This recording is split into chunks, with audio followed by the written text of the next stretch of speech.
The Buddy White Project will give you an inside look on how the H. Allen STEM resource rooms are developed. These rooms were put in place to bridge the gap on the digital divide in low-income school districts, giving our students a fighting chance to compete in the tech world that we live in today.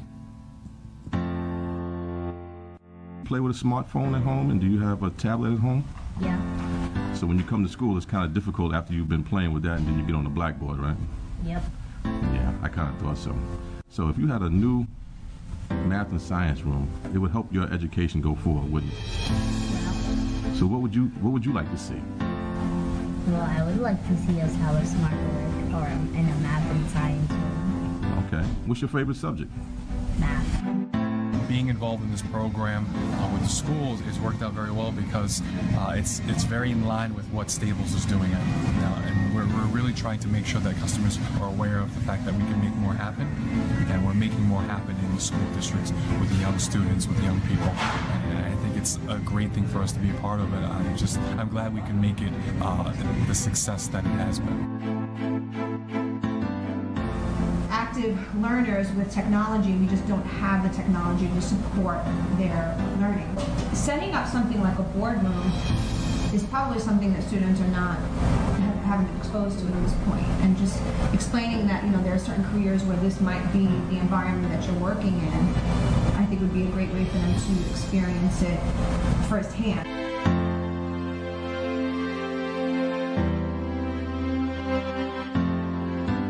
Buddy White Project, bridging the gap on the digital divide. The Buddy White Project will give you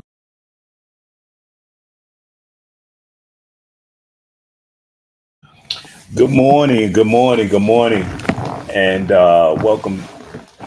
welcome back to Lowe's More the Blueprint. We're coming to you live from Charlotte, North Carolina, and I want to say I'm excited to be with you. I want to get some things out the way. As you've seen the video of the Buddy White Project, we're going to talk about that this morning. We're going to talk about some Buddy White Project events that's going to be coming up. We're going to talk about Buddy White this morning. And as you know, we always have an intro. But hey, you know how technology is, but we're going to move forward. And I'm excited about today because over the last three podcasts for the Blueprint, we've dealt with some local people who are doing some amazing things. We had Freddie Brown on a couple of weeks ago, and Rucker, the Rucker Project. He's at Rucker Playground, and he had his fourth annual Kevin Shaw Jr. Anti-gun violence day down at Rucker Park. Man, had some amazing games.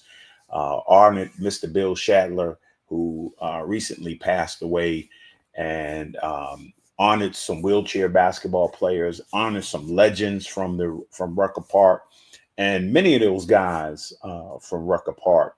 As I mentioned, Freddie Brown. Of course, there are many Freddie Browns. I mean, we know downtown Freddie Brown from the Seattle Supersonics, but we also know Freddie Brown from Georgetown.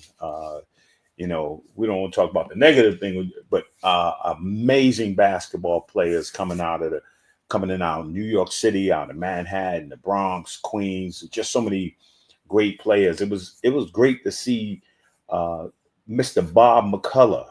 I had an opportunity as a young guy when I first started playing basketball to play in the Each One Teach One. I don't know if you guys remember that, but that was where local players got an opportunity to go, and these legendary, well, now legends of coaching was training us, and it was amazing.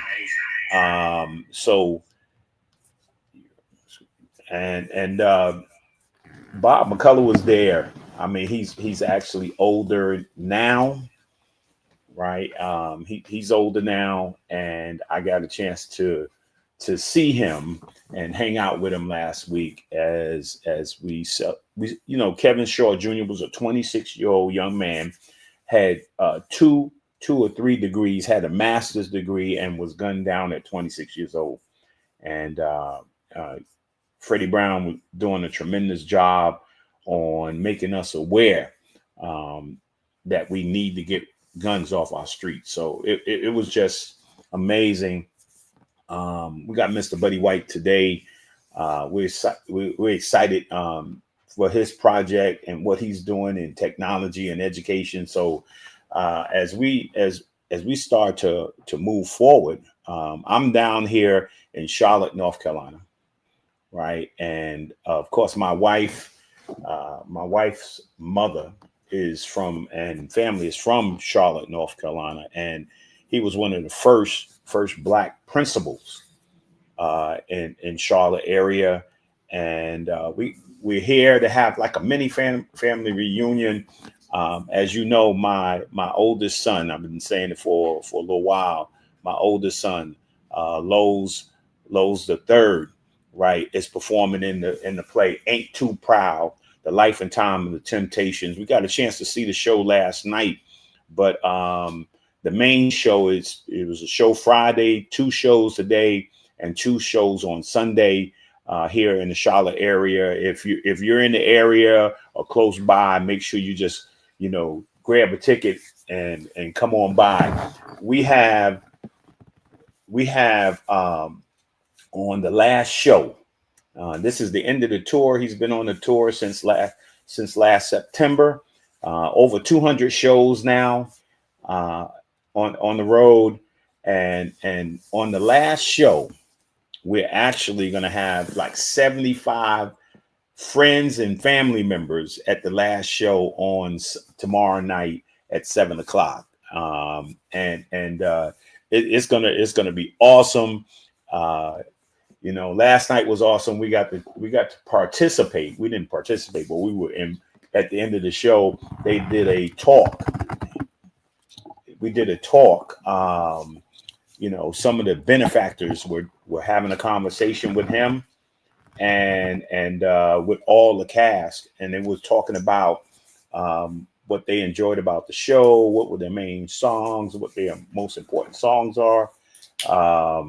And it was a great evening, and I'm looking forward to tomorrow evening here in Charlotte, North Carolina.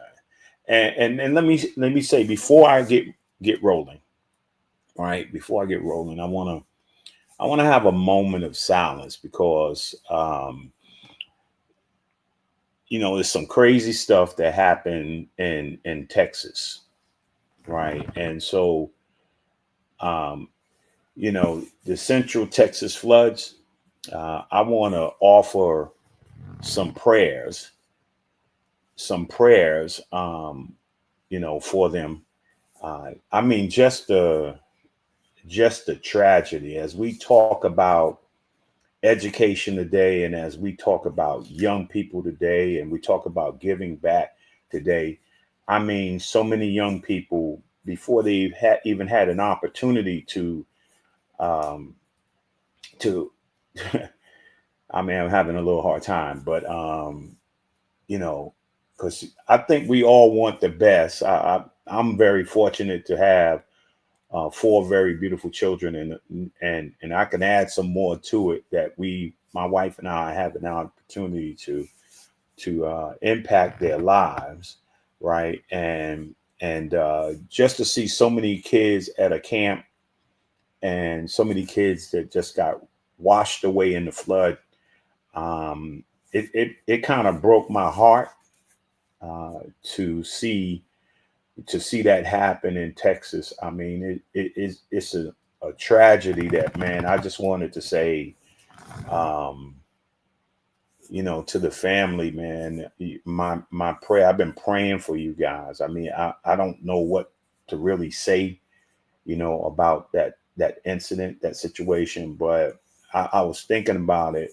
since it happened. I mean, I had a hard time, going to CNN and watching the news and seeing and listening to it was just incredible. So my prayers, I know my wife, our prayers go out to you, the Blueprint Podcast. Our prayers go out to you and your families, man. And I just, it's an unimaginable situation, but you have our prayers. And if we could just take a moment, just a few moments of silence to, on behalf of those families, be greatly appreciated.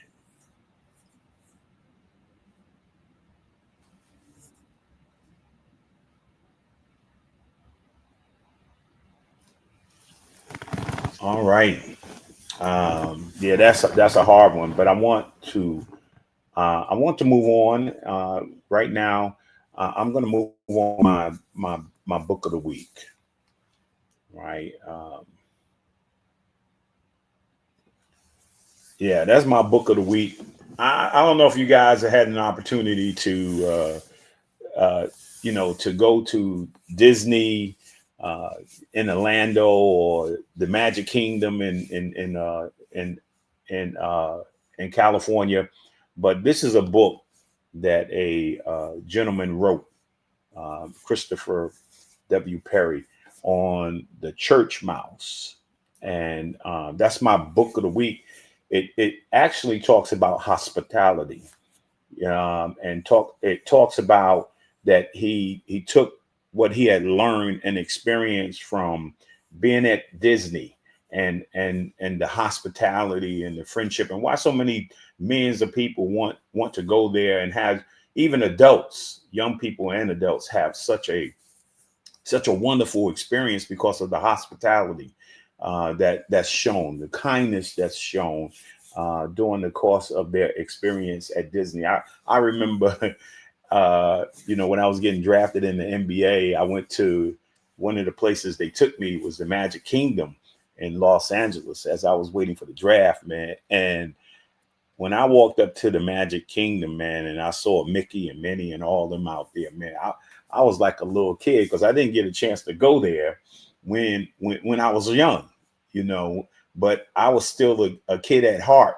And that's why it's such a big thing at the NFL when they say, what, now that you won the championship and now that you're the MVP, where are you going? And the football player will say, I'm on my way to Disney. And I mean, and no matter what age you are, right, there's just something magical about Disney and its hospitality and generosity. So that's my book of the week, right? And for any organizations that's looking to do about hospitality and kindness, check that book out. And then my word of the week is project. Right. That's my word of the week. We're going to be talking more about uh, project today and how important those projects are. How many people are doing so many different wonderful projects around the world, and the importance of that word, and the importance for all of us to figure out a project that we need to work on and that we need to get involved in. And so that's my word of the week, and we're going to talk a little bit more about that. And then here's my my Hill Harper Pierce Hopper affirmation moment. Right, it says here, to win big, sometimes you have to take big risk. Right. I mean, if I didn't take a risk, everybody kept saying I was too small. I'm not strong enough. When it came to, every time I would say, I'm going to play in the NBA one day, man, I'm going to play for the Knicks one day. That's a big risk.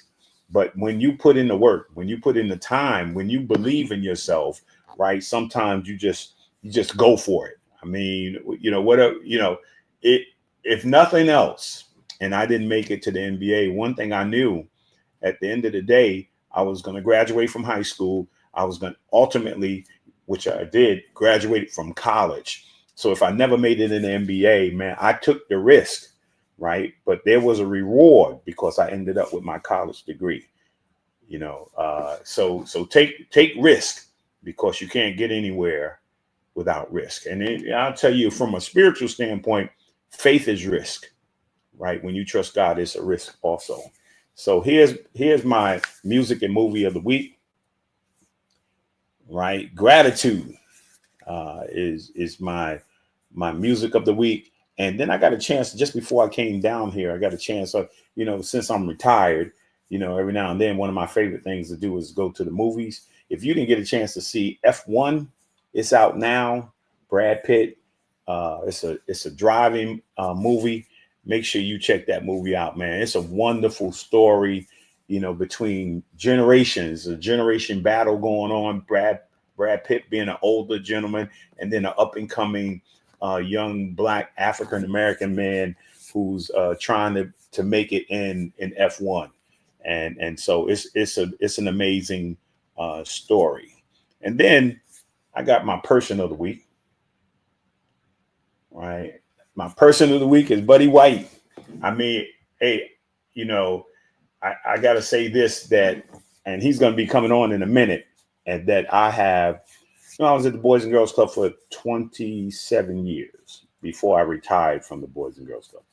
And Buddy has been doing some amazing things for our young people around the area of education and technology. And he's done some amazing stuff over the years. I have admired his work. And the thing is, you know, hey, his name is on it, but man, I don't know if he really wants his name to be on it. But, you know, he would do it selflessly. I mean, without any fanfare. He does it because, you know, it's the right thing to do. And he does it because, you know, our kids really need education, and they need the tools, right? The tools to help them grow educationally as well. And I want to say, man, I thank him for his humility, his humbleness. You know, it's been truly amazing. That's why he's my person of the week. Now, I don't know if I have any more. Anything else? Just say happy birthday to Nikki. She turned 50 yesterday. Ah, Nikki getting up there. Happy birthday, Nikki. Right. And I want to show you one quick video before I introduce my guest. What's that? We got some comments. Let's see, we got some comments here. Ah.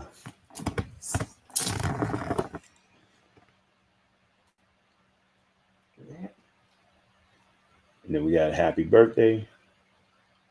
Happy birthday to Nikki. Happy birthday to Nikki. Right. Okay.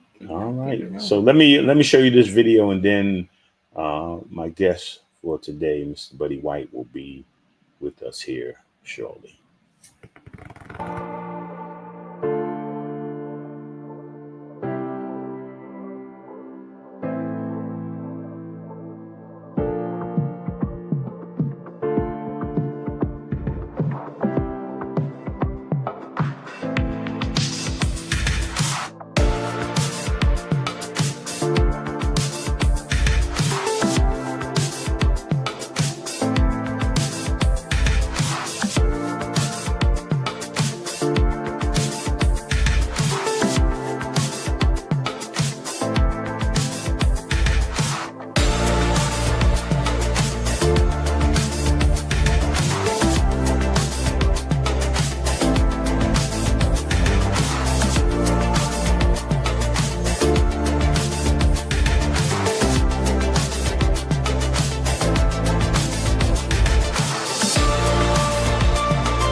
did it again, Buddy White Project.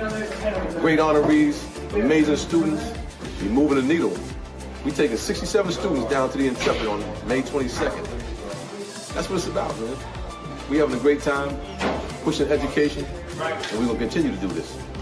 The Buddy White Project, please too cool. Tap in.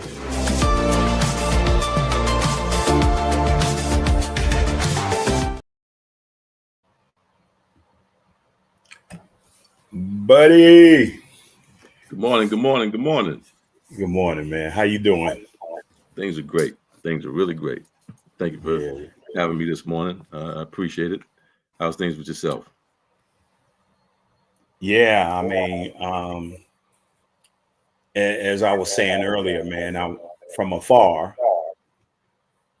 Looks like I got a little feedback, but from afar, you know, I admired your work, right? And I kind of remember when you were first talking about doing some of the projects that you are doing currently now, right? And it wasn't as many, but it was an idea, Yes. right?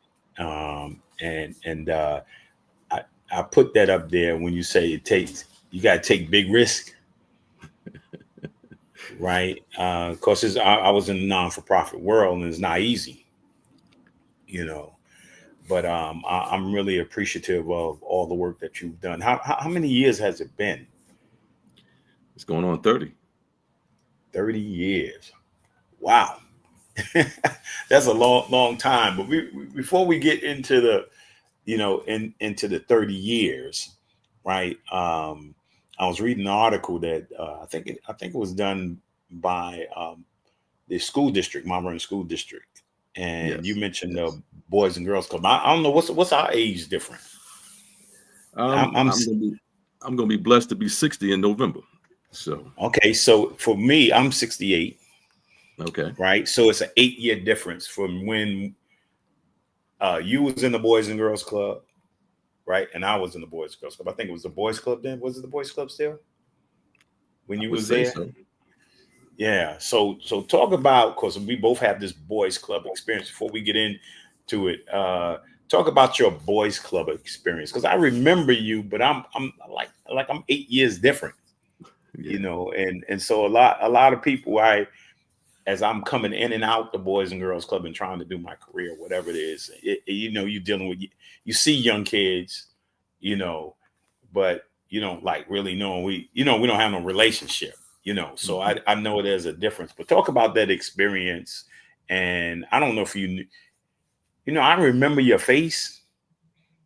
I mean, as a kid, right? But I don't know how much interaction happened. When you was 18, I was when you was 18, I was 10. Right. So that was the you would come in the Boys Club, I would see you. I try to hang around you guys, but at that point you guys were a lot older, so I was like a little guy at that point, and you would acknowledge it, but I'm thankful that I was able to be a part of the Boys Club. Mr. Coleman was a huge part for me. He taught me how to be a young man at that age. I'm truly thankful that I was able to go to the Boys Club. I live right up the street at 318 South 6th Avenue, which is probably about 8 or 9 houses up the street from the Boys Club. And that was a big deal for me. Me and my family was a big part of the Boys Club. It actually saved me from a lot of things that I could have got into. So I appreciate Mr. Coleman for being the gentleman that he was, and yourself and a few other like Earl Purcell, and those guys. You guys shaped me. It allowed me to be a young man at an early age. Yeah, and Earl's a cousin of mine. Oh, really? Yeah. Earl's on my father's side of the family. Okay. Yeah, and yeah, Earl and I go way back, man. He did a lot of things for me in regards to the helping young men.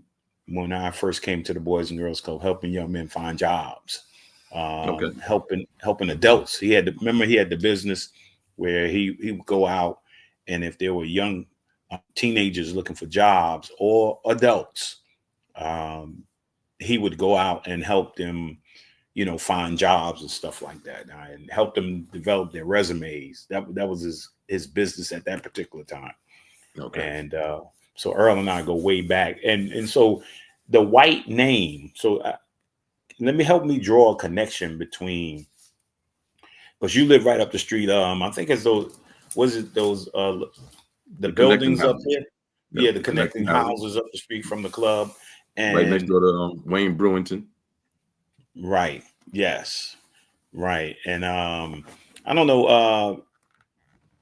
Now the connection between, is there a connection between you, Jeffrey White, and Yes. Gregory White? Well, here's with the backstory to Buddy White. My name is Henry Allen, actually, and my parents both passed away when I was 7 years old. I came to New York to live with my aunt, which is Jeffrey and Gregory, Michael, Carl, and Allen. That's their mom. So I was a cousin, so they took me in, and I used to go into the school, and because Henry wasn't a popular name at the time, and I didn't understand the significance behind it, and I would ask the teacher to please call me Buddy, and they agreed to it because I would do it before the class started, and everybody just assumed by me being so young that my last name was White at that point. So this is how I became Buddy White. Yeah, that is a good backstory, and right, and I didn't know it, but yeah, Henry. My name is Henry. Yeah, My name is Henry. I guess you would have some problems like I was having. Yeah, I did. Lowe's, like Lois Lane, where's Superman? No, and then they call me Nose, not Lowe's, but Nose. I mean, that was a rough It was a rough little rough as I was coming into elementary school and the middle school and stuff like that. But I will say the teachers were very easy to work with. They and that's how Buddy White became Buddy White. And my father's name was Henry. So as I got older, I realized to appreciate how important that was. And I respect how he had to carry the name, and I carry the name as well right now. The Buddy White Project is a big leap. We wanted to make sure that it was something that somebody could buy into and understand, easy off the tongue. And Buddy White was really easy because I already had the identity. So we made it work. Yeah, definitely, because I was named after my father too, as well. So I have to carry it. I was asking my aunt every time I see my aunt, ask the same question, like, "Yeah, where did my dad get his name from?" Nobody knows where he got his name from, but it was a nuisance when I was growing up, but but it was exciting at the same time because every Christmas I used to come to North Carolina because I was born in Plymouth, North Carolina. Okay. Right. So we used to go visit my grandparents every year, every Christmas.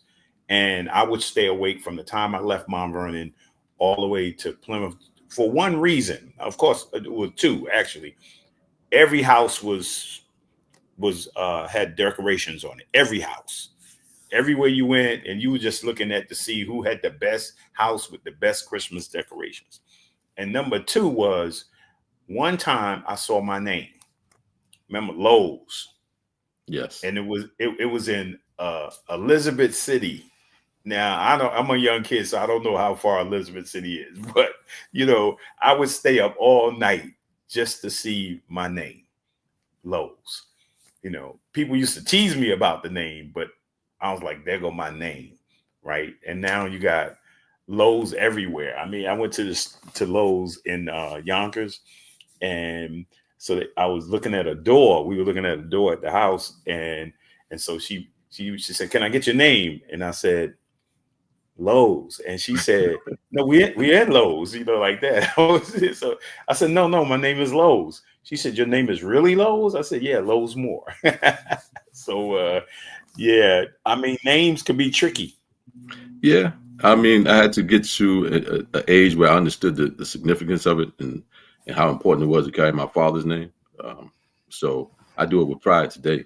I didn't know that as a young student, but I'm as an older gentleman, as you can see by the beard, I'm thankful that I was able to have the name Henry.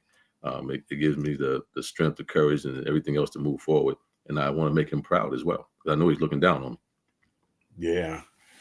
Yeah, and what's big about I didn't see Henry as a bad name, because remember, I don't know if you remember the story, John Henry. Mm-hmm. That's one of the few stories about a black man that I remember. He used to always because he's always working on the railroad, right? And he was always banging those. He could bang more nails than anybody. That was the history of the story. John Henry.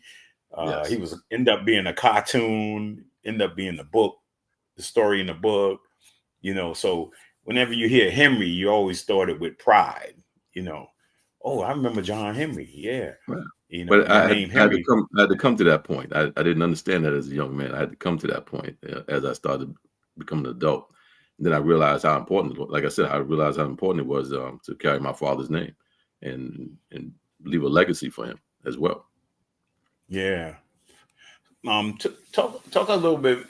One of the things that we talk about, because it's got to be a driving force, is the importance of family and the importance of education. As you're into this space now, family, because you're valuing families and the things that they need to move forward and grow and have success.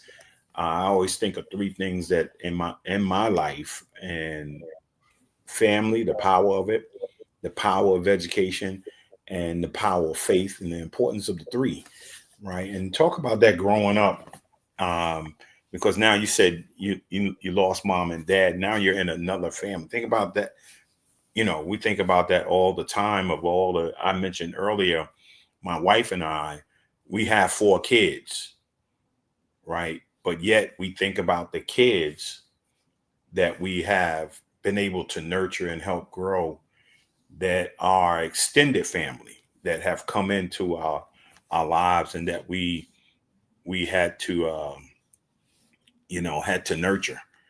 Yeah, I'll give you that's one important. example real quick, because Jamal, I met his mom when I was playing basketball in Albany, and I just happened to be leaving the game, and she was at a bus stop in a snowstorm.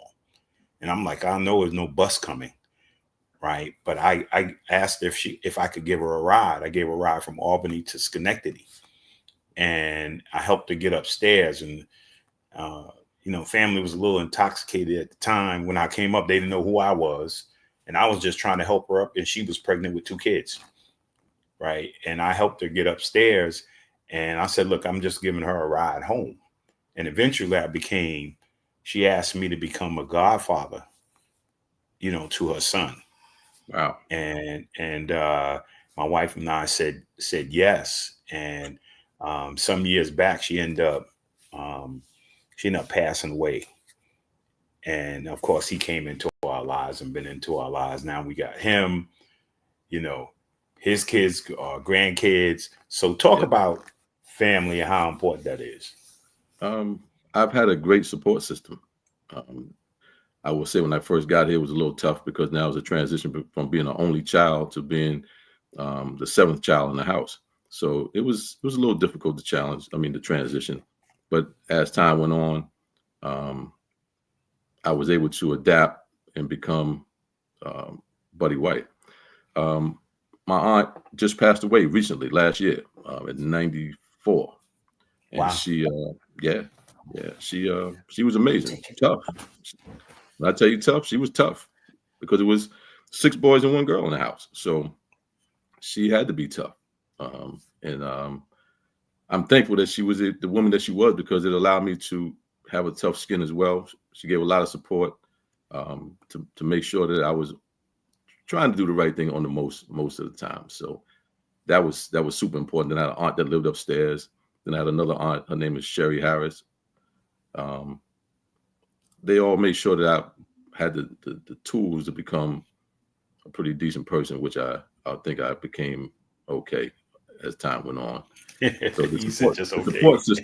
support system was super tight for me. I'm thankful that I was able to have that type of support system.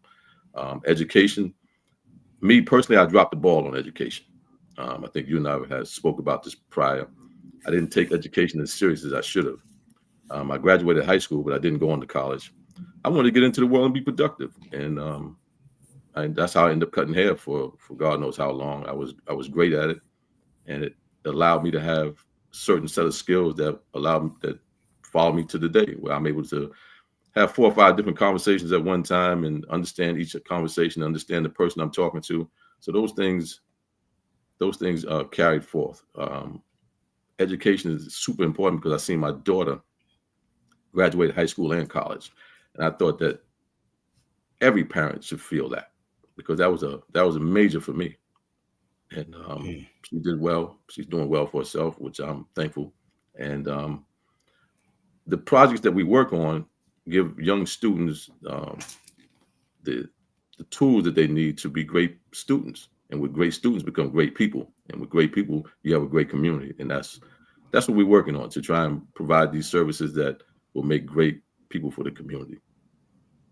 Yeah, I think today, as you are talking about um, seeing your daughter, and that's extra important because for our families, we've seen, I know my youngest son is still, working on, finishing up college, but we have 3 college graduates.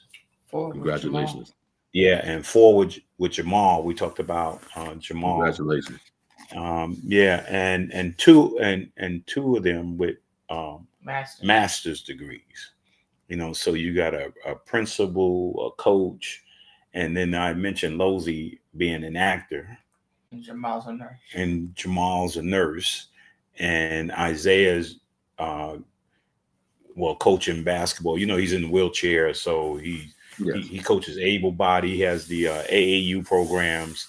So yeah, I mean, it's a wonderful experience. We're out here now because our son is doing what he's doing, and we're proud. I mean, so if my daughters are doing something, I'm there. We're both Yes. there to support them and what they're doing. So yeah, that's the glory of a parent.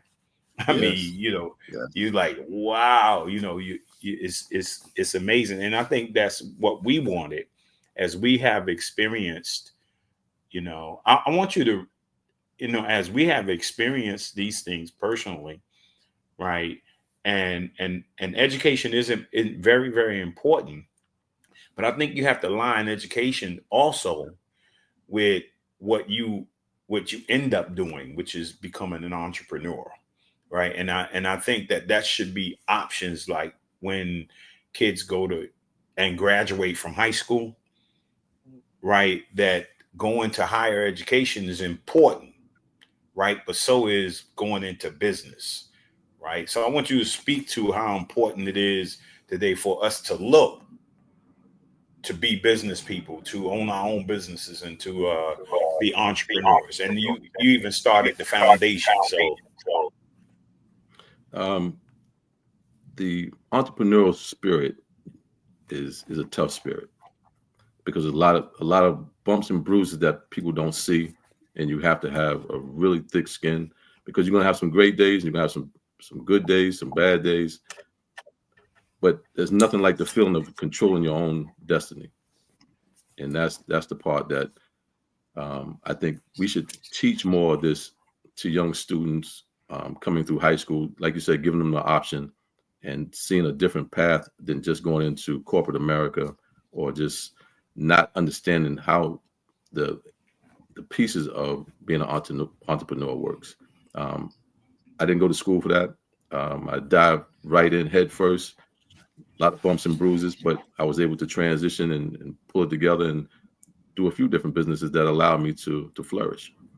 We got into the clothing business, and that did well. And while we were in the clothing business, we said that we want to get back in the community and make sure that we provide resources for young people. And that's how some of these programs developed over the years. So the entrepreneur part, it's a great road. I suggest that people take a really good look at it and how they can get into it. It'll work for them if you put your heart into it. yeah, and then there's so many more opportunities to do these things now. It's different than when you were doing entrepreneurship. Oh yeah. Yeah. You want to know something about entrepreneurship, you can look on YouTube and they'll give you everything you need right there. There was no blueprint for when I was looking for what to do. You had to figure a lot of these things out. I remember with the clothing business, we traveled all over the company to promote everything. Now you have social media that you don't have to leave out of your living room. So it's a big difference now. So, and there's a lot of technology that will allow you to actually be great at what you do. Yeah. And I was telling my some kids, you know, Brother Arthur, right? Absolutely. So Great brother. yeah, so Brother Arthur asked me just before the school ended. He asked me to come and speak to some 7th and 8th graders, Mm-hmm. right? And in my conversation with them, of course, you know, I don't think they really want to hear from me. But when I mentioned video games, I said, "Man, you guys like video games?" They were like, "Yeah, we love video games." I had their attention right away with the video games, and I said that, "Do you know what a paradigm is?" And they were like, "No, we don't really know what a paradigm is." Well, it's a program, just like you program a game, and then you do coding in a game, right? Yeah, program coding. You know, they could understand it. You know, and I told them a quick story. I said, like, when my wife and I, we was doing this career day, you know, we had the kids asking them what they wanted to be when they grew up, and everybody's raising their hand. But there was one kid in the back going crazy, but I never picked him, right? And it was kind of on purpose because he really wanted me to call him, but I didn't want to. But at that particular time, so eventually my wife said, you're gonna select that guy back there because he's about to break his arm, you know. So I said, I did. So I picked him. I said, "Yeah, young man, what do you want to be when you grow up?" He said, "I want to work for GameStop." So I look at my wife. I said, "Don't you mean you want to own GameStop?" Right? Because if you work for GameStop, you can't even buy the games in GameStop. Right? So you need a paradigm shift because sometimes we just get programmed in mediocrity. Right? And we have to change that because we have to now push them to thrive. And that's what you're doing. You're pushing young people when you and I want you to talk about that when you talk about technology and the things that you did. I want you to talk about some of these projects that you guys have done over the last 30 years, right? That it, in my estimation, is a paradigm shift, right? Some people didn't want it, you know. We don't really need technology. We don't really need this, right? And then here you come, right? And you're causing for a paradigm shift. You're reprogramming and deprogramming people, you know, and the education system. So talk a little bit about that for me. So the technology piece for us, like I said, when we were in the clothing business, we wanted to make sure we got back into the community and did some things. And our first thought was just to give some laptops to a elementary school, which was Nathan Hill, where I went to elementary school, which is Cecil H. Parker now. So we went back and talked to the principal at the time, and they took us on the tour. But the classroom was so outdated, and technology was changing at that time because me and Earl Purcell have been having some conversations on, you know, how things are going to be in the next 10 years at that time. So we made sure that instead of just giving them some laptops and walking away, we wanted to create an environment. And that's how we went back and created the Buddy White Project to go back into these elementary schools and build out these brand new classrooms that look like corporate boardrooms. Because, as you said, with the paradigm, you want young people to feel great about what they're doing and be able to see into the future. And we wanted them to be able to see themselves sitting in a corporate boardroom and from the 3rd grade on. And I believe that technology piece allowed them to say, let me take another look on how I can actually use technology in the right way. I believe that those settings make the difference for young people. And it's interesting right now, you because I went to Nathan Hale now, Cecil H. Parker now is getting ready to close, I guess. They did close it, which I was heartbroken because that's where we put out one of the first computer labs that we built. because that was our elementary alma mater. Like you said, the Mhm. boys club was there. Seasways Park was right down the street. So I mean, by being there on the south side of Mount Vernon, that's where everything gravitated for us. So I wanted to make sure we went back to Seasways Park and and created that environment.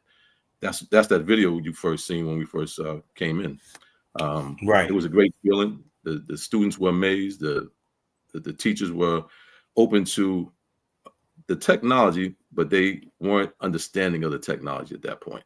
So moving forward, we're going to develop some programs where we actually educate the teachers on how to use the technology before they even present it to the students. Yeah. And what do you think about? Do you think that I'm talking about the word a paradigm shift? Do you think that Mhm. we've had the shift into understanding how technology and education, today? Because you asked I think you asked the question to the young lady, is a little girl, I think it was. You asked her, Yes. you have a cell phone? And she said yes. And she said yes. And Yeah. and and and uh uh so talk about how important do you think that we have made the shift, I believe we're in the even with our process. kids? I believe we're in the process of shifting. We haven't made the shift completely. Like when I asked the question to the young lady, and the reason I asked her because they're using cell phones, they're using tablets at home, but when you walk back into this classroom that's outdated with a blackboard, how do you keep the students engaged? It's impossible. It just doesn't happen. And if the room itself is not conducive to learning, then you have misbehavior at that point. You're just not keeping their attention. And those are the things that where the shift coming at. We have to keep their attention in order for them to engage, to take in the knowledge. And that's I believe if we can bridge that gap, then we can change the way they look at it. Right. Have you had any recent projects that well, I know you have. I don't know if I want to go into it right now, but I do. Besides the technology, right? Um, you guys have been doing uh, some. I guess you got an event coming up now, um, Yeah, right? yeah. Yeah. So talk a little bit about that as well. Well, Um, this is another extension of some of the things that we put together over the years. We realize that in these communities, there's a lack of resources for young students. And we all know in order to feel great about going to school, you need to have the proper tools that allow you to do the job. So we put together this whole book bag movement that we have. We have an educational character. His name is Cletus Too Cool. He's yeah, he's amazing. He's an educational character that provides positive reinforcement for young students, and we started the third grade level because that's a pivotal year for young students. Going into the fourth grade, because there's no left back policy now. So going into the fourth grade, if you don't have the comprehension skills, then that's a real problem. And then they'll just push you to the fifth grade. So we want to make sure we give positive reinforcement, all the tools that's necessary. In this book bag event that we do, we make sure we give out about 2,500 book bags at this event. It's at the Dole Center, which is right up the street from where I grew up. That's why it's so important for us to go back there. Um, we've got some really great people that got involved as time has went on. I want to thank the city of Mount Vernon, Mayor Sean Patterson Howard. She's a great partner, the Recreation Department, and a whole host of other sponsors that came on board. Yes, yes, these guys are amazing. Colgate comes out; they do teeth screening for young people. We have some health and wellness things that'll be out there as well. Um, the fire department will have some of their rigs out there to talk about the fire trucks and things like that. So it's an amazing day actually, and we're going on to our third year with it. Yeah, and that's August the August 2nd at the Mount Vernon Dole Center from 11 p.m. to 4 p.m. yeah, yeah. I think we're gonna have to get out there and check that Yeah, out. come on out, man. It's gonna be great. We got a matter of fact, Lowe's. This is where it taps in with you. We have a skills and drills clinic with the character, and because he's a basketball character. And Okay. His motto is sports are great, but education is the key. And we Yeah, want I to want to show that real quick. Let me show it real quick so they can.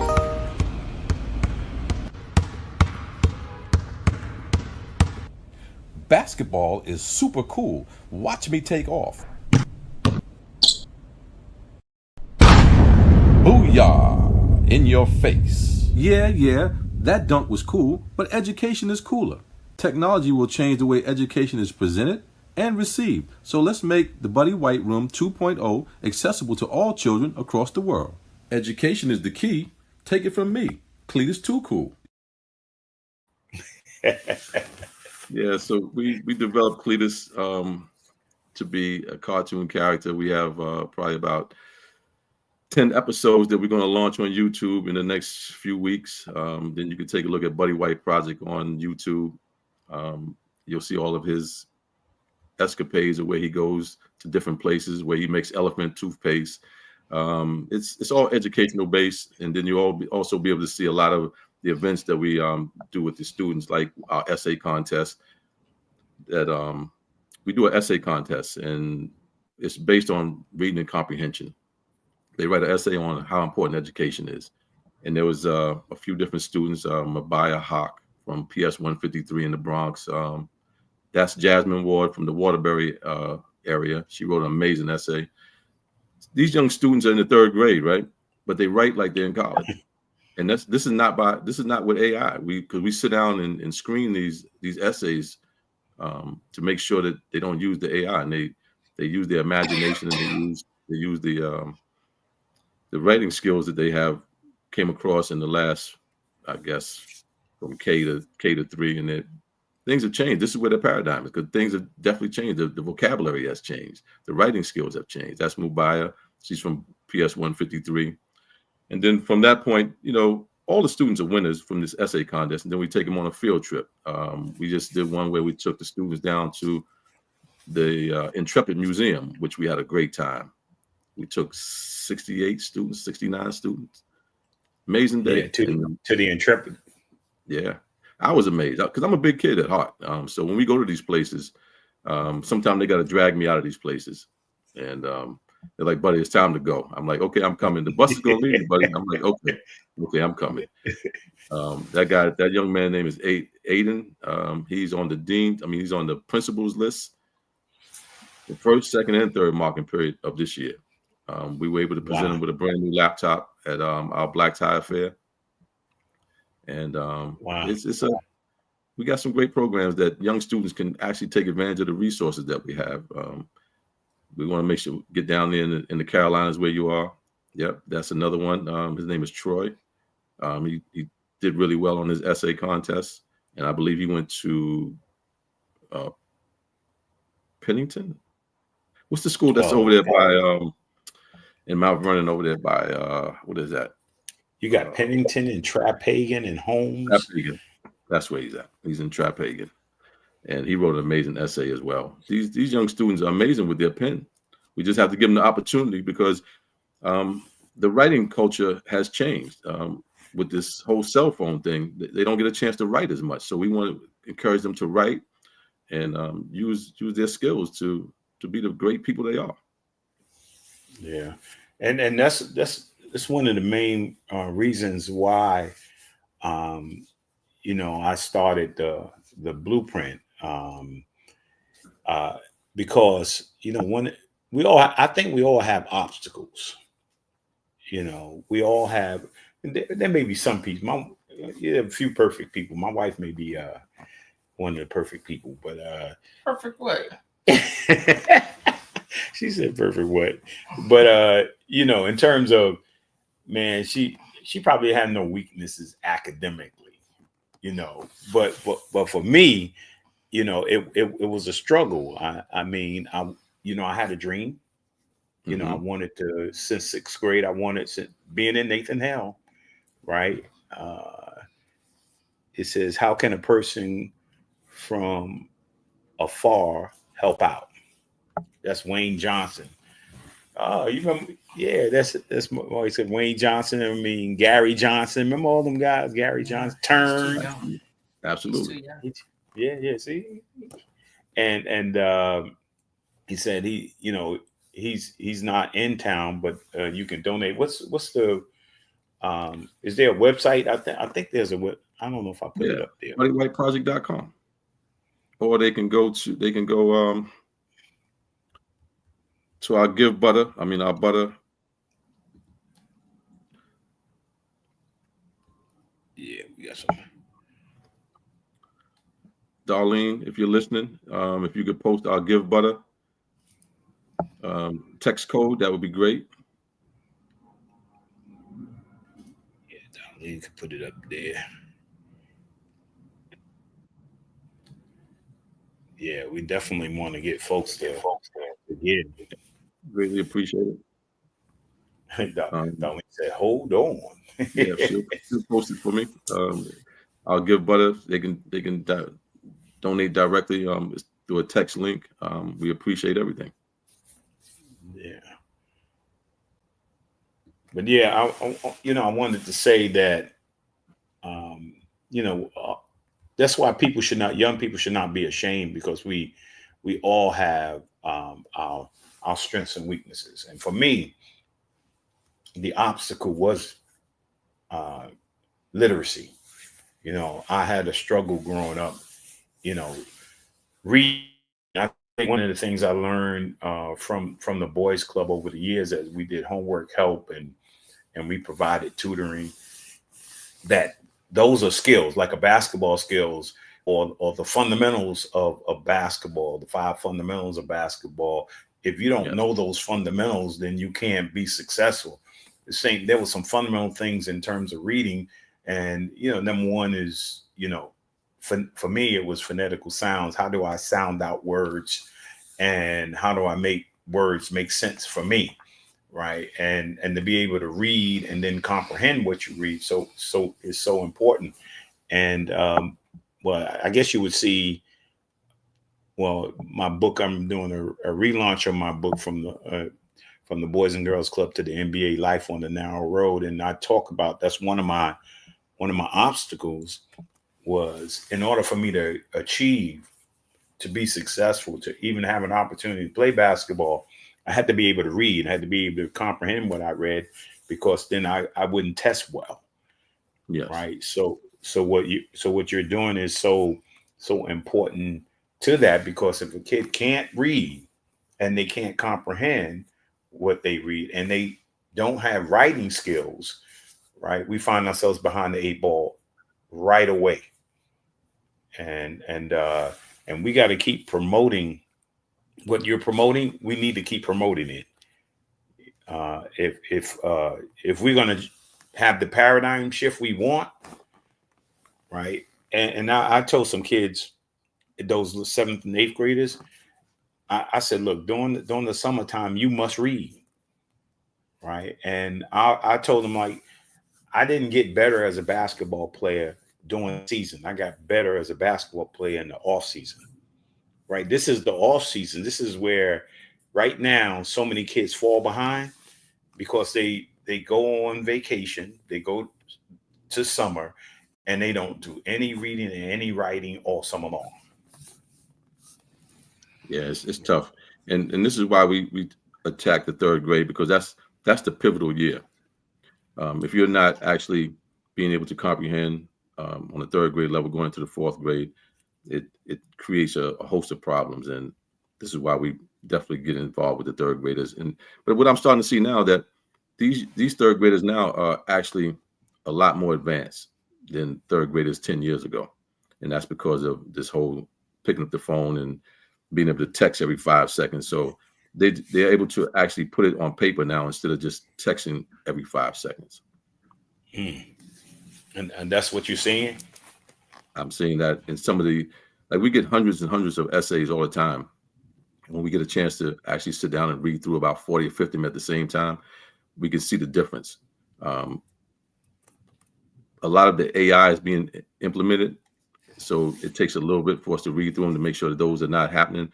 But for the ones, I would say about 60% of them that are still writing from thought, it's a big difference.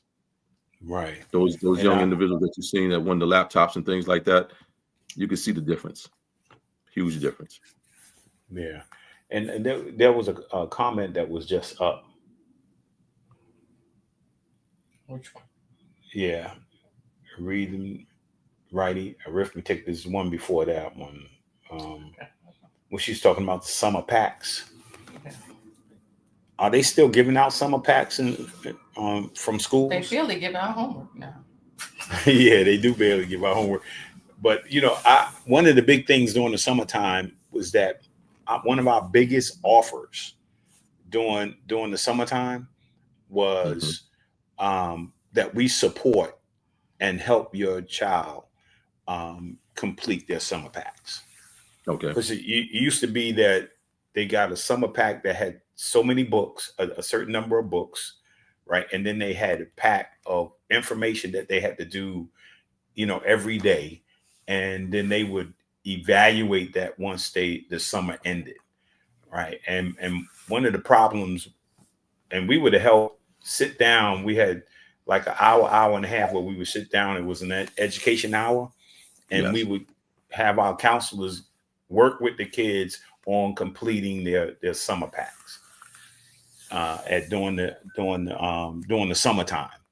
And the crazy thing is, the last, I think, 3 to 5 years that I was at the club, we would ask parents, make sure you send your kids summer pack with them, right? We will help them complete it. And they would never send the summer packs, right? We would have to end up making up stuff to give kids because we couldn't get the packs To keep them engaged. Right? And yeah, you have to. I mean, it's impossible to go. You get out of school in June, right, and then you're there July and August, and you don't do anything. Yeah. Right. So And you it's can't just like you accelerate. said, the skills. If you don't use them, you lose them. So, and then they get Yeah. laxed. So it's one of the things that we talk about all the time. If you practice education the same way you practice your sports and things like that, you'll be great at education as well. So we try to encourage young people to definitely practice their educational skills, reading, writing, and all the other things that go into that realm to make sure that they're proficient. Right. One of the simple things that we've done, or you've done, Lowe's, and our daughter has done, is we got signs all over the house, right, that spell out everything in the house. So where's the couch? There's a sign that says couch. There's a sign that says window, sign that says door, right? And it's certain things, and the kids are learning how to see those things as sight words and reading them, as they go through. Just as for us, at least as we get older, we'll know that that's a window and that's a door. But it's great because the kids, you've done a great job, watching our grandkids and teaching them as they grow up. I really feel that Dakota was probably the smartest 1-year-old I ever saw, because he used to walk down in the mall and he would read stuff at like 13 months. Like, Really? He would say that, oh, that's C, that's an A, that's a T, that's this. And that's because of what you were doing with them. And you always say you didn't really know how to read well, but you taught your grandkids well. Right. And I think that's when Buddy was talking about earlier, right, about support systems, right? How important are support systems, during that time. And then like we become the support system, and we want them to avoid all our obstacles, right? We want to avoid all the obstacles. We want to fill it up. We want to fill those holes up so they can just walk right across and not fall into the past and spaces that we fell in. Yes, so that's absolutely. important. Yeah, Absolutely. Wayne is saying this is a project that I will fully support. It says, you are doing a wonderful job. My hat's off to you, buddy. Keep doing Thank what you, you're Wayne. I doing. truly appreciate that. That means a lot. Thank you so much. Now we didn't put up the link yet. Yeah, we need to grab that link. The link is they could text BWP to 53555, and it goes to our Give Butter account. BW. They got to text the word BWP, which stands for Buddy White Project, to the number 53555. Yeah, I think I got some more. Of course, that's Buddy. Yeah, that's you, man. Yeah, that's 60 years later. That's Cletus with our Skills and Drills Clinic. I like Cletus. Where'd you get the name Cletus from, man? We played around with it. One of my nieces used to call me Cletus all the time, and it's two of them, so we just transitioned it into Cletus Too Cool because it's two heads, and that is a scenario where we wanted. Okay, Marlene gave us a different number. She gave us 53555. Is it 5? Is it? It's 53555. 3 5. 53555. Okay. Yeah, my dyslexia may have kicked in just now. That's the trip we went down to the Intrepid.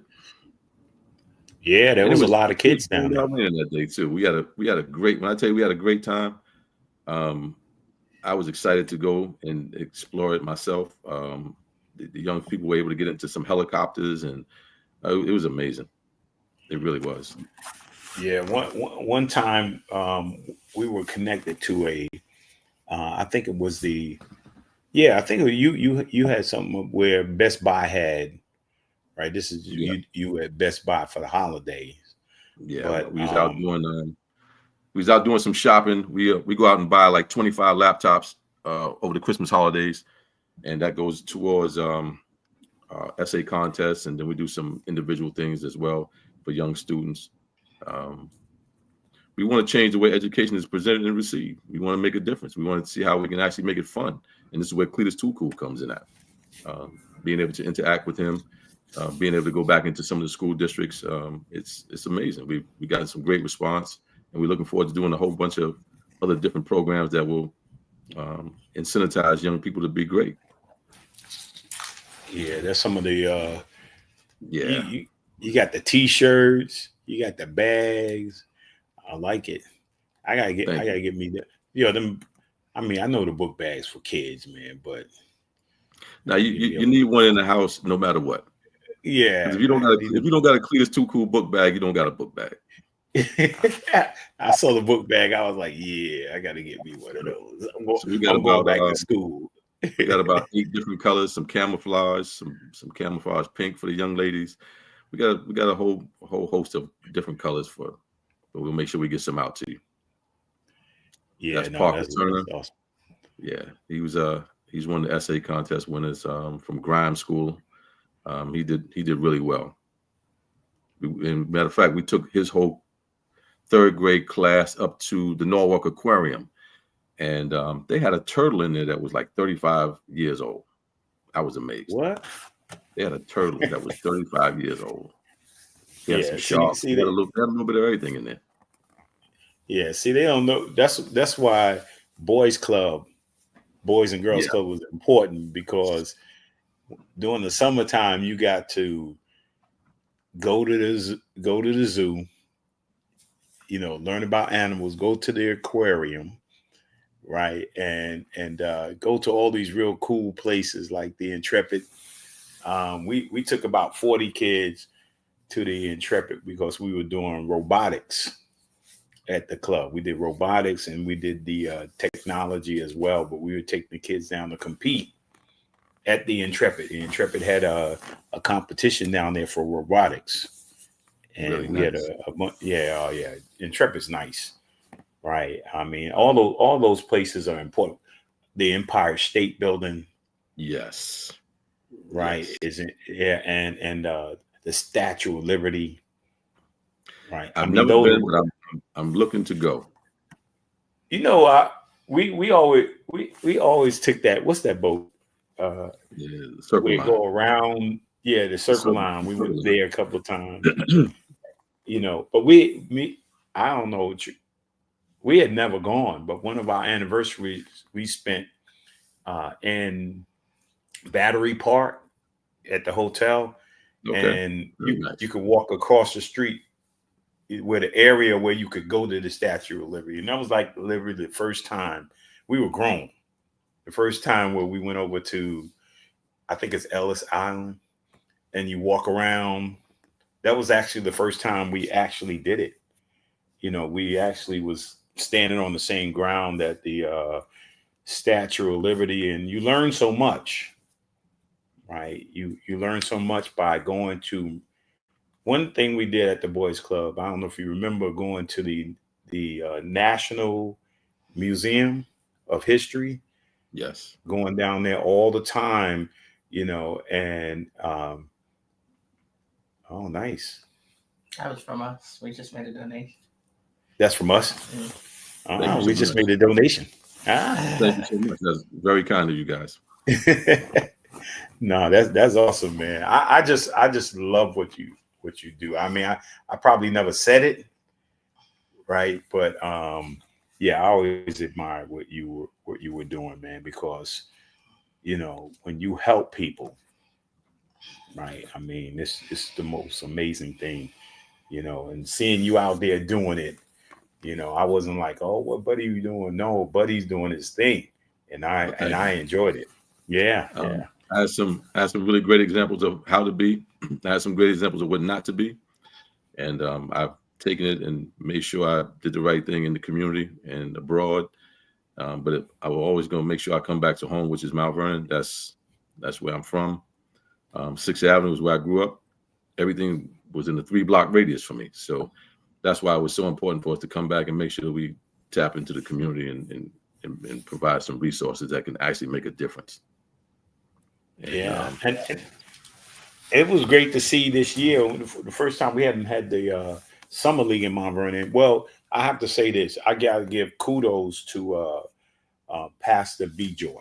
I mean, because he's not originally from Mount Vernon, okay. but when when we kind of lost, uh, you know, the summer basketball leagues, and because we were doing it at the Boys and Girls Club for a long time, along with Mr. Jones and Mr. Garner, and we were doing developmental programs out there for a long time, along with the recreation department. But there was a gap for a moment, and Pastor B Joy started the basketball league up, you know, again, and they gave out a lot of laptops to the community and food to the community, and they did some wonderful things. And but it was nice to see when I seen on Facebook the Mount Vernon Basketball Classic, and then I had an opportunity to go out there this summer and to see Groovy Lou, you know, Yes. out there. Groovy Lou, Rod was out there. Yes. What's Rod's last name? Oh,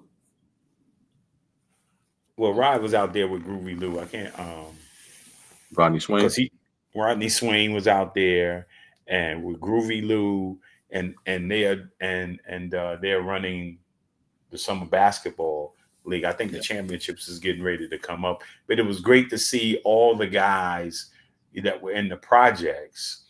Right, I Yes. seen Butter out there, and all them guys from the projects that remember when, you know, out there taking out cheers, supporting, you know, and it's just a great thing. Like you said, you grew up in that 3-block radius, right? Yes. And it's good to see us coming back who know old school, who know Um, what it was like to I come wouldn't back and have it say, any other oh, way, to be honest. I was able to go out to the park the other day. I was able to talk to Lou for a minute, Groovy Lou for a minute. I didn't get a chance to see Rodney, but I seen him from afar, and I was able to salute him. You know, I appreciate what they're doing for the community. It's great to see that the league is being able to be rejuvenated. That's huge. And I've seen a lot of great people I hadn't seen in years. But like I said, that 3-block radius is super important to me. So I want to make sure that we're able to support the young students that are in that area and students that come from outside the area, because with this event that we got coming up on August 2nd, we have some students coming from Greenberg, White Plains, Yonkers, a few different areas. And we want to service young people that can use the resources and take it and make the best of it and have a great school year. Yeah, that's the flyer right there. Back to school. Sometimes when you see back to school, like right now, it almost seems like it accelerates your summer. He'd be like, "Oh, we right back." It came. When I say it came quick, it came so quick. And the funny thing is, 3 weeks after this event is over, we'll be working on next year. And then we have our Black Tie Affair coming up. Then we have our essay contest coming up. So it's a never ending cycle. But I'm excited. It's what keeps me motivated. It's what keeps me thrilled to be a part of the communities that we go into, to see young students be able to use the resources and gravitate to Cletus Too Cool. There's a set of students that met him one time, and then we went on a trip. They were so engaged to be with him. It made me feel really great that I'm able to get back and provide some resources that can make a difference. Yeah. And it's my pleasure, man, to be able to bring you guys on, man, that are doing these amazing projects. One of my favorite projects, I had a gentleman that worked with me at the Boys and Girls Club, Mr. Hardaway, and Leander Hardaway, Dr. Hardaway, and his son is 13. Well, he's at 15 now, right? But he was 13 years old, the first master chess champion at 13. Yeah, and we had him on, and we brought on it was a project too. It's called the Pawn Project. I don't know if you heard of it. I haven't. I'm going to look it up. Yeah, they invited me down to the Yankee Stadium, and they had the chess every year now. The Bronx Borough has a chess tournament. Okay. And they had high school. They had hundreds and hundreds and hundreds of kids competing in chess tournaments. I mean, you know what that does for your mind, your thinking. You have chess projects like that. I mean, and you said he was a chess master at 13? At 13. Wow. Grandmaster. Yeah, a grandmaster at 13. A grandmaster. A grandmaster at 13. You know what kind of commitment that takes to be to put that under your belt? Yeah. At 13, I mean, the commitment and focus. Congratulations to him. Yeah, I want to hook you guys up, man, because I think that connection. Yeah, I would love to talk to him. I would love to talk to him. Talk to the guys who started. They started in chess. One of the guys was in the chess club, and the other guy was a basketball player, right? And he was like seeing that the chess guy, his friend who was doing chess, was going to more events than he was going to. He was everywhere. He was in another city. So he's like, man, where are you going? He said, yeah, man, I play chess. So he started to play chess and started to go to all the different chess tournaments and stuff like that. And they created I think it's the Pawn Project. I think it is. Project Pawn. Project Pawn. So that's why that word is important, because people have projects, right? I'm gonna hook you guys up, man. I'm gonna shoot a text to them, man. Yeah, because you got to connect. I mean, I think that's the future of it. That's what it's about. Collaboration coming together. Yeah. Collaborations allow different audiences and things like that and resources. So yes, I'd be greatly appreciative if you could put me in contact with them. I will. I'll do that. Definitely. Yeah. There was a young lady, and speaking of collaborations, there was a young lady that we gave a laptop to when she was, I want to say 13. And I was able to connect with her again 16 years later. And she's the manager at a bank. And she allowed me to be introduced to the CEO of the bank. They're one of the sponsors for the event that we got coming up. And just to think that connection allowed me to, from 16 years ago, that we planted the seed, allowed us to actually have some type of conversation that can benefit going forward to further help other young students. So that young lady is, she's amazing, really. Yeah. And I think that, what I love about, yeah, I think it's a great, for me personally, it's a great accomplishment for me personally to, number one, to graduate from college. That's for me personally. I mean, because in Cecil H. Parker Elementary School at the time, when teachers are saying, man, you can make it, you can do this, right? And then to see yourself go on to do it, right? And then to achieve success as a basketball player was important. It was something that you dreamt about as a kid. But it was one thing when Mr. Jones, you remember Mr. Jones at the Boys and Girls Club? Absolutely. And I remember, man, because he had done so much for me personally. And I said, but if I become successful, what can I do for you? Always thinking like, man, can I, do you need a car? Do you? And he used to always say, the same thing I did for you, I want you to do for somebody else. Pay it forward. Pay it forward. Right. Pay it forward. Yeah. And so to see us Boys Club members, Boys and Girls Club members, and there's hundreds of us, thousands of us who have taken those lessons, whether it's from our school district, from our Boys Club, our Boys and Girls Club, and how many of us are paying it forward.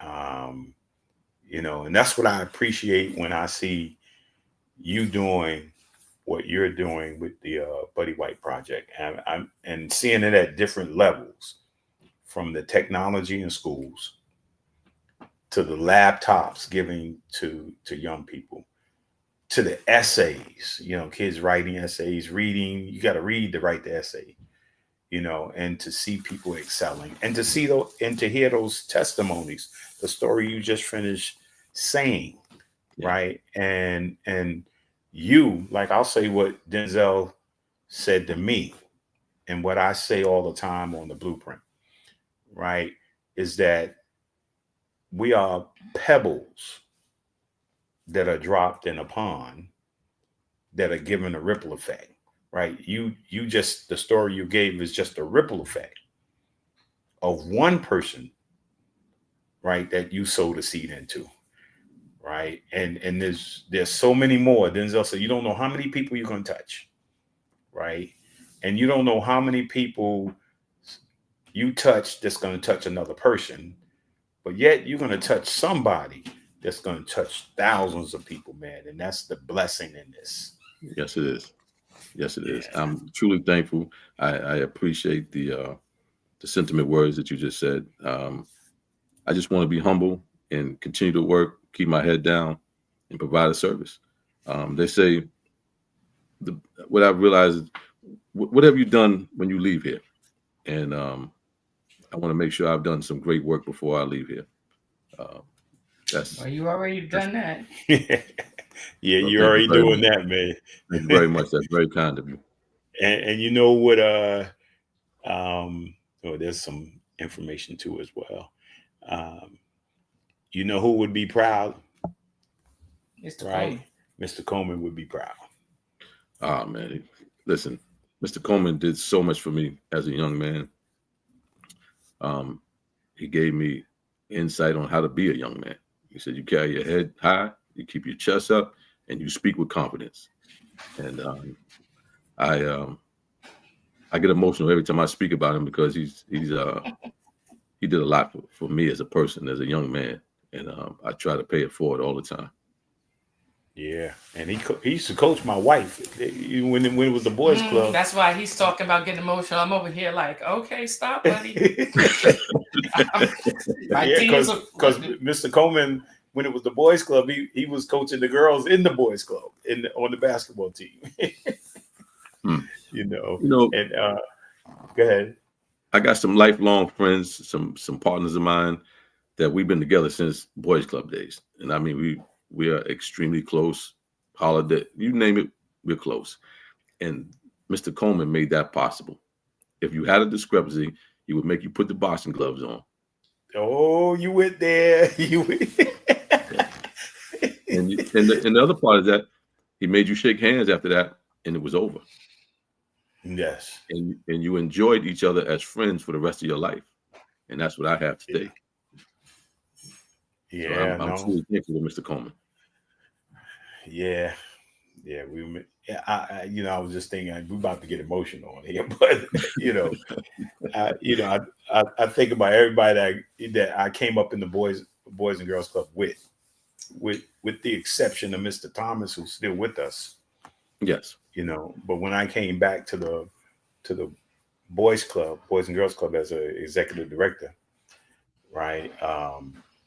CJ was there, Calvin Jones. Wow. His brother James Jones was there. Yes.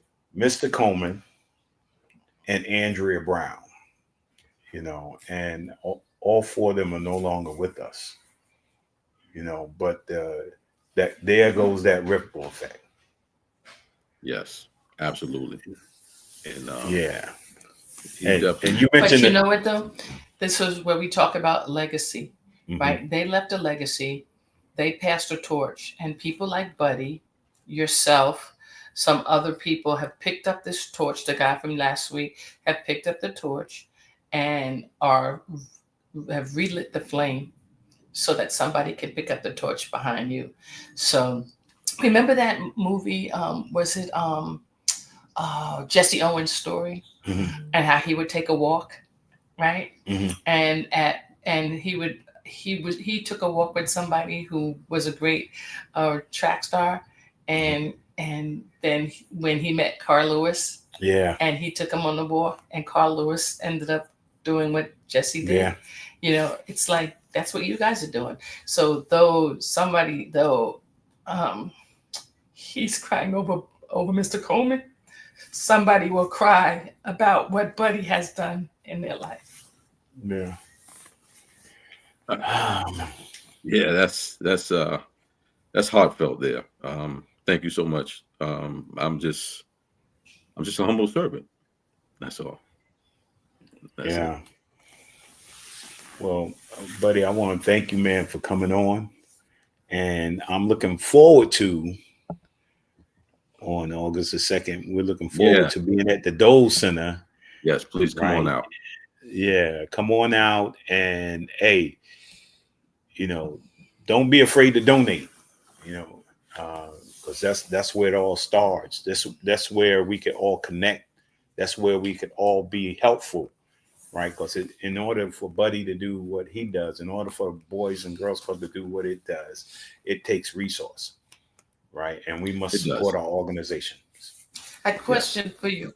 Did you think when you were young that you would be who you are today? No. I had no idea. What meant something to me 20 years ago don't mean the same thing to me today. So things have changed for me considerably.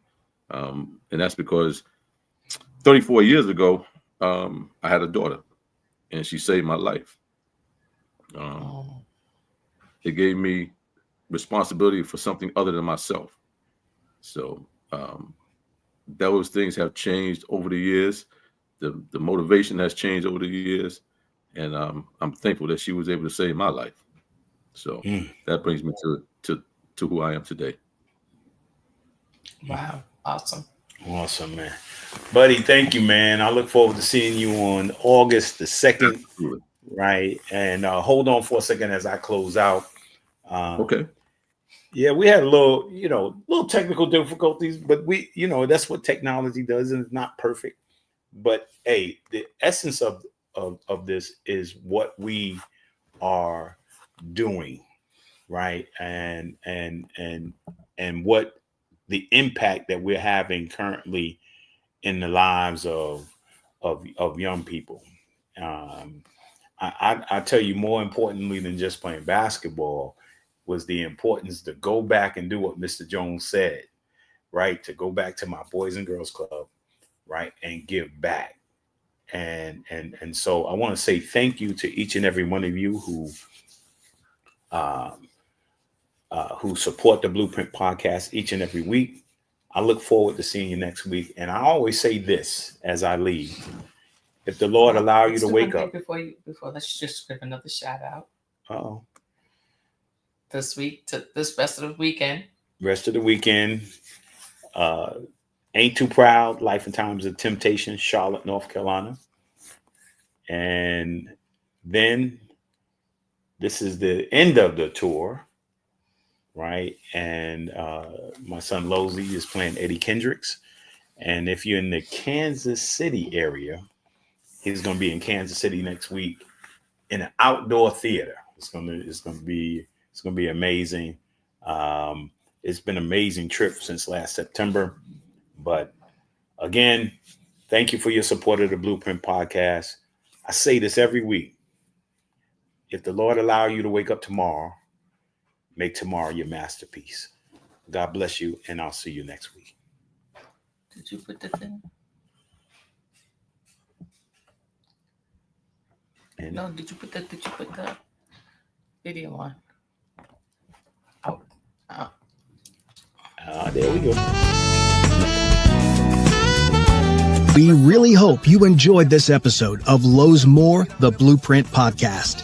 Stay connected and follow us at our website, www.lowesmore.com. That's LOWESMOORE.com. You can also join the discussion on Twitter at Lowe's More and on Facebook at Lowe's More Jr. As always, thank you for pushing your mindset towards a better reality. This concludes the most thought-provoking portion of your day. Don't forget to like and subscribe to this podcast to stay fully up to date with everything we're up to. Until next time, be kind to yourself and each other.